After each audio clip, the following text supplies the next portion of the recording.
All right, so let's talk about an inverse ETF for Bitcoin. And this is a pure trading vehicle. I want to be very clear in that.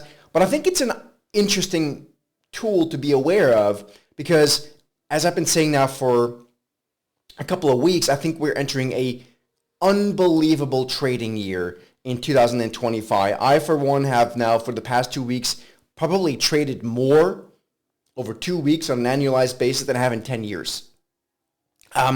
And I'm trying to get ready and prep for 2025. And so one of the things I'm looking at is to take advantage of swings in pretty much all the asset classes and including Bitcoin or Bitcoin ETFs. And so let me share this with you quickly here. This is real simple. The idea is to be able to take advantage. So right now, Bitcoin recently reached 100,000 actually. And so, there's the potential for it to pull back. It can keep going. It's a trading vehicle. So what we're looking at here is an ETF that's the inverse of Bitcoin. And it's actually, I think, a double inverse, two or three times more, but I think it's a double inverse. So essentially what that means is it'll do sort of twice the opposite of Bitcoin, right? So if Bitcoin goes up, which you can see if I overlay the price of Bitcoin, which is now this purple or red line, Bitcoin, of course, has been going up, the ETF goes down.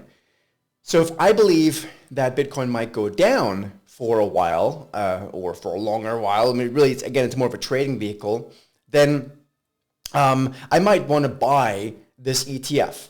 The ticker symbol is SBIT. So again, this is purely a trading vehicle. Again, whether it's Bitcoin 100,000 or 150 or 200,000, I don't know when a more meaningful correction might happen.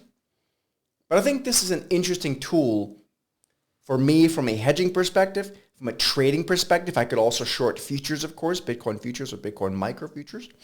But this is an ETF, ticker symbol SBIT. Hope it helps, and have a good start to the week.